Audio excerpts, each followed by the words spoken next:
Selamat malam pemirsa, kembali lagi dengan saya Freka Kio hadir untuk membawakan siaran berita terkini di Berita Nusantara. Kita akan membahas tentang 3 berita terkini yang paling hangat dan aktual. Mari kita simak bersama-sama. Berita utama, di putaran khusus kita akan membahas tentang situasi terkini di ibu kota yang masih dilanda banjir.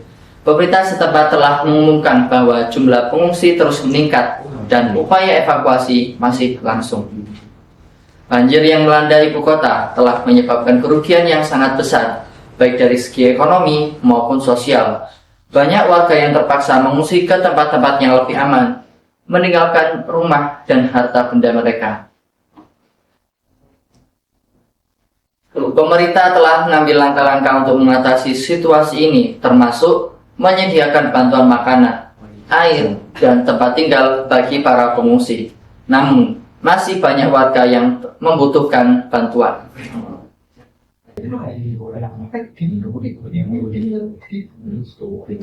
Kami akan membawa Anda ke lokasi untuk melihat langsung kondisi terkini.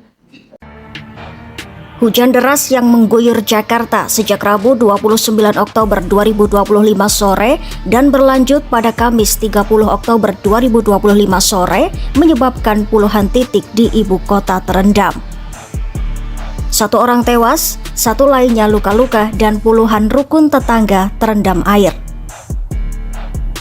Tak hanya itu, kemacetan panjang dan gangguan transportasi pun ikut melumpuhkan aktivitas warga.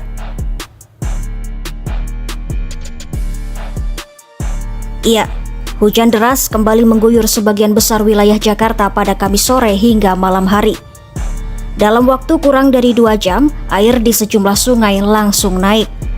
BPBD DKI Jakarta mencatat 4 aliran sungai utama yaitu Pesanggerahan, Angke Hulu, Pulau Gadung, dan Krukut Hulu berada pada status siaga 3. Luapan air pun tak bisa dihindari.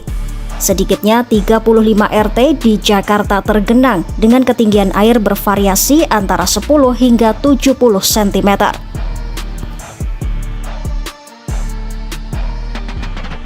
Kawasan yang paling parah terdampak berada di Jakarta Selatan. Di Kelurahan Petogogan, Kebayoran Baru, genangan setinggi 30 cm merendam 26 RT akibat luapan Kali Krukut. Sementara di Pela Mampang, Mampang Prapatan, air bahkan mencapai 70 cm karena luapan Kali Mampang. Beberapa ruas jalan juga ikut tergenang. Salah satunya Jalan Puri Mutiara 5, Cilandak Barat dengan ketinggian air sekitar 10 cm. Kondisi ini membuat arus lalu lintas tersendat dan kendaraan harus berjalan pelan. Hujan deras yang turun berbarengan dengan jam pulang kantor memperparah kemacetan. Direktur Lalu Lintas Polda Metro Jaya Kombes Komarudin mengatakan kemacetan parah terjadi di Cempaka Putih, Semanggi, Selipi, Tegal Parang hingga Kuningan. Di beberapa titik, air setinggi lutut membuat pengendara motor kesulitan melintas. Petugas kepolisian dikerahkan untuk membantu mengatur arus kendaraan, sementara mobil derek siaga untuk mengevakuasi kendaraan yang mogok. Sementara itu, Transjakarta dan Mikrotrans ikut terdampak. Beberapa rute bus harus dialihkan karena jalan tergenang, antara lain rute 5N Ragunan Kampung Melayu yang tidak bisa melewati kawasan Pasar Kambing. Beberapa trayek Mikrotrans seperti Jak 3, Jak 31, Jak 37, Jak 75, dan Jak 93 juga berhenti beroperasi di sejumlah titik. Bahkan di Jalan Andara Raya, genangan mencapai 50 cm, membuat bus dan Mikrotrans tidak bisa melintas sama sekali. BPBD Jakarta melaporkan 1 warga tewas tertimpa pohon tumbang di kawasan Pancoran, sementara 1 lainnya mengalami luka-luka. Pohon besar yang tumbang akibat angin kencang menimpa 2 pengendara yang sedang melintas. Keduanya langsung dievakuasi ke rumah sakit terdekat. Selain itu, belasan pohon tumbang juga dilaporkan di wilayah Kebayoran Baru, Pasar Minggu, dan Jagakarsa. Petugas Dinas Pertamanan dan Damkar dikerahkan untuk menyingkirkan batang pohon yang menutupi jalan.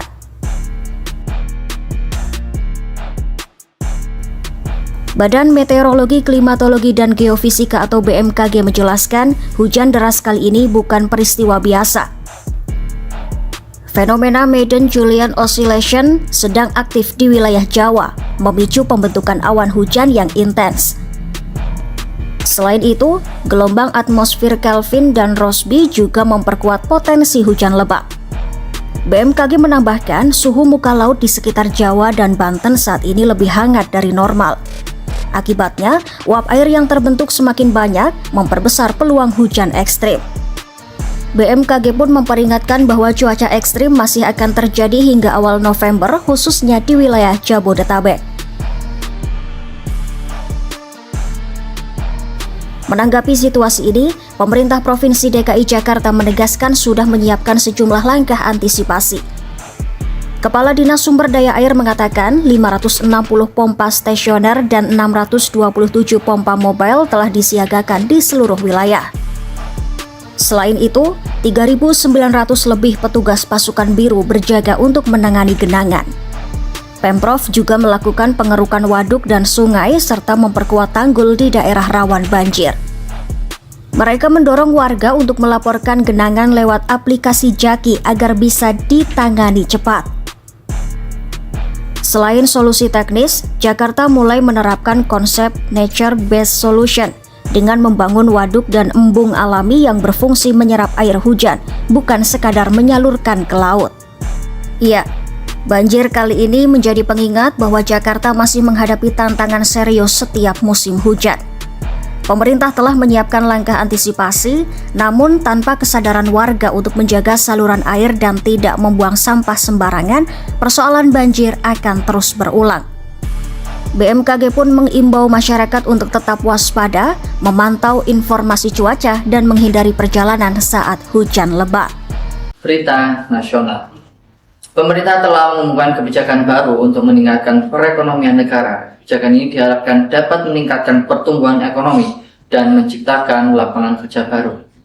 Kebijakan ini meliputi beberapa langkah, termasuk peningkatan investasi, pengembangan infrastruktur, dan peningkatan kualitas sumber daya manusia. Pemerintah berharap bahwa kebijakan ini dapat membawa dampak positif bagi perekonomian negara.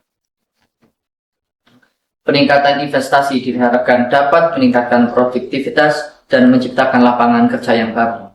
Pengembangan infrastruktur diharapkan dapat meningkatkan konektivitas dan memudahkan akses ke pasar. Peningkatan kualitas sumber daya manusia diharapkan dapat meningkatkan produktivitas dan daya saing negara. Pemerintah telah menetapkan target pertumbuhan ekonomi sebesar 6% pada tahun ini. Untuk mencapai target ini, pemerintah akan terus melakukan upaya-upaya untuk meningkatkan perekonomian negara. Pemerintah NTT kembali menggelar rapat kerja antara Gubernur NTT dengan para bupati dan wali kota se-NTT. Rapat kerja yang bertemakan membangun kolaborasi dalam mewujudkan masyarakat ekonomi NTT ini turut menghadirkan para pelaku ekonomi. Rapat yang berlangsung di salah satu hotel di Labuan Bajo, Manggarai Barat ini untuk menyatukan persepsi para kepala daerah bersama para pelaku ekonomi dalam meningkatkan ekonomi masyarakat NTT. Gubernur NTT dalam sambutannya meminta seluruh bupati dan wali kota agar semua kebijakan yang dikeluarkan harus berpusat pada pertumbuhan ekonomi masyarakat. Assalamualaikum warahmatullahi wabarakatuh. Wakil Gubernur Nusa Tenggara Timur yang maka semua kebijakan-kebijakan kita berpusat kepada pertumbuhan ekonomi masyarakat. Seluruh kebijakan. Kita punya tema 1 bulan kita minta untuk ekspor 40 ton powder bubuk ke Jepang, tapi kita nggak sanggup. Kita bersyukur karena kita telah ekspor untuk pertama kali sejarah Indonesia dan sejarah NTT ekspor perdana. Kita belum pernah ekspor pernah keluar barang, tetapi tercatatnya di Surabaya atau di pasar. Kali ini kita tercatat di Nusa Tenggara Timur untuk pertama kali. Dan kita akan terus ekspor. Kita bisa ekspor kerapu, baik dari Manggarai Timur, dari Ngada, dari Rote, dari Alor. Kita punya kemampuan itu. jutaan kita punya tempat, potensi kita, tapi kita tidak kerja. Allah luar biasa, nggak ada punya tempat hebat, Manggarai Timur, Rotendao, tapi kita tidak kerja. Karapu begitu mahal di dunia, tapi kita tidak ada. Kita punya laut, Tuhan berkati luar biasa, tertutup teluknya, tinggal kita pakai jaring, lepas segala macam ikan di situ hidup. Tapi kita setengah mati betul hidup menderita.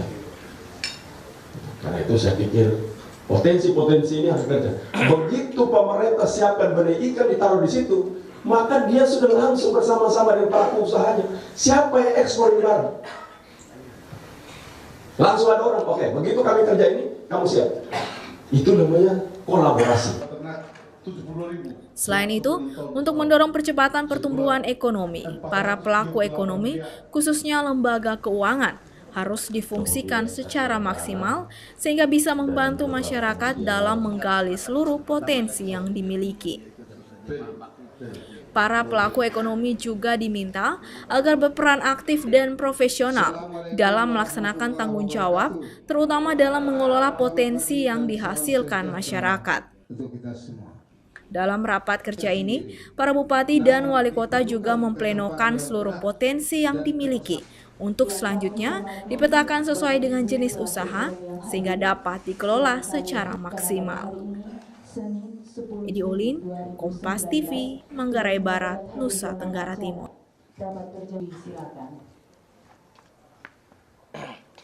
Berita ketiga, berita internasional adalah berita internasional. Kita akan membahas tentang situasi terkini di Timur Tengah yang masih mengalami konflik. Kami akan membawa Anda ke lokasi untuk melihat langsung kondisi terkini, dampak bagi masyarakat setempat. Konflik di Timur Tengah telah menyebabkan kerugian yang sangat besar, baik dari segi ekonomi maupun sosial. Banyak warga yang telah terpaksa mengungsi ke tempat-tempat yang lebih aman untuk meninggalkan rumah dan harta benda mereka. Konflik ini juga telah menyebabkan krisis kemanusiaan dengan banyak warga yang kekurangan makanan, air, dan tempat tinggal. Organisasi kemanusiaan telah berusaha untuk membantu warga yang terkena dampak konflik ini. Namun upaya-upaya ini masih belum cukup untuk mengatasi krisis kemanusiaan yang terjadi. PBB telah meminta bantuan internasional untuk membantu warga yang terkena dampak konflik.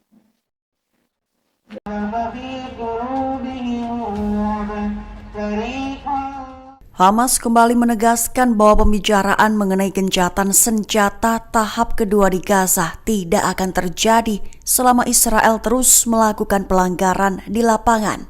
Hamas juga meminta mediator regional maupun internasional untuk menekan Israel agar menghormati perjanjian dan mematuhi komitmennya. Mengutip Al Arabiya pada 10 Desember, hal itu diutarakan oleh Hamas dalam pernyataannya pada Selasa 9 Desember 2025. Menurut Hamas, setiap langkah menuju penghentian tembak-menembak hanya dapat dilakukan jika Israel menunjukkan komitmen penuh terhadap perjanjian yang telah disepakati, termasuk penghentian serangan, penarikan pasukan dari area tertentu, dan jaminan perlindungan bagi warga sipil. Lantas Hamas menekankan bahwa kondisi di Gaza tidak memungkinkan dimulainya jilid kedua proses gencatan senjata apabila pelanggaran terus berlanjut dan kesepakatan sebelumnya tidak dihormati. Sehingga menurut Hamas, tanpa pemenuhan syarat tersebut, proses diplomatik dianggap mustahil dilanjutkan. Hamas pun menutup pernyataan dengan menegaskan bahwa gencatan senjata bukan sekedar deklarasi, tetapi komitmen yang harus dijaga. Sembari meminta mediator untuk menekan Israel agar menghormati perjanjian tersebut.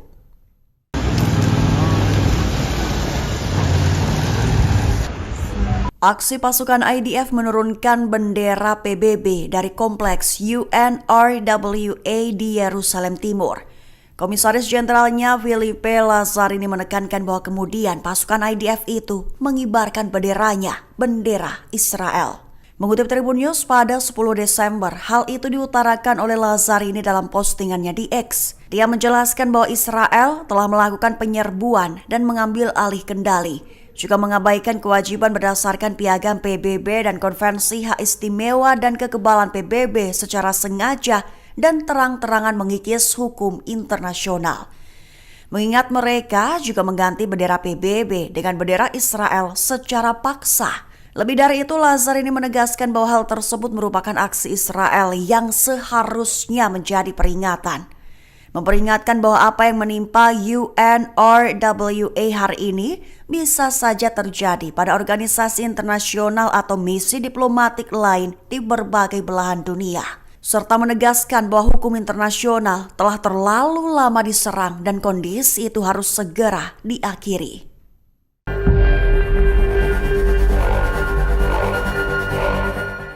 Iran, Tiongkok, dan Arab Saudi menyatakan sikap bersama dalam menentang agresi Israel terhadap Palestina, Lebanon, dan Suriah. Ketiga negara menegaskan bahwa tindakan militer Israel telah menciptakan ketegangan regional yang berbahaya dan mengancam stabilitas kawasan Timur Tengah. Mengutip Tasnim pada 10 Desember, hal itu diutarakan dalam pertemuan ketiga Komite Trilateral pada 9 Desember 2025. Pertemuan itu dipimpin oleh Wakil Menteri Luar Negeri Iran urusan politik dan diikuti oleh Wakil Menteri Luar Negeri Saudi serta Wakil Menteri Luar Negeri Tiongkok. Dalam pernyataan gabungan mereka menyoroti perlunya respons kolektif untuk menghentikan eskalasi yang terus berlangsung. Ketiga negara itu juga menyampaikan komitmen untuk memperluas kolaborasi di berbagai sektor baik ekonomi maupun politik. Mereka menegaskan bahwa dialog dan kerjasama antar negara kawasan sangatlah penting, terkhusus untuk memperkuat keamanan, stabilitas, perdamaian, serta pertumbuhan ekonomi. Lantas Iran, Tiongkok, dan Arab Saudi turut mendesak penghentian segera agresi Israel terhadap Palestina, Lebanon, dan Suriah, sembari melontarkan kecaman atas serangan serta pelanggaran Israel terhadap kedaulatan dan keutuhan wilayah Republik Islam Iran.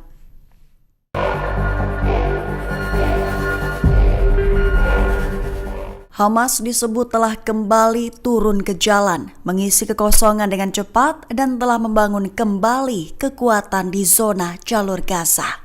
Mengutip Kabarni pada 10 Desember, hal itu menurut laporan sumber utama New York Times pada 9 Desember 2025. Adapun penilaian itu disampaikan oleh pejabat keamanan Israel dan seorang pejabat intelijen Arab yang meminta anonimitas. Sumber utama menyebut bahwa Israel menarik sebagian pasukannya dari Gaza pada Oktober sebagai bagian dari kesepakatan gencatan senjata.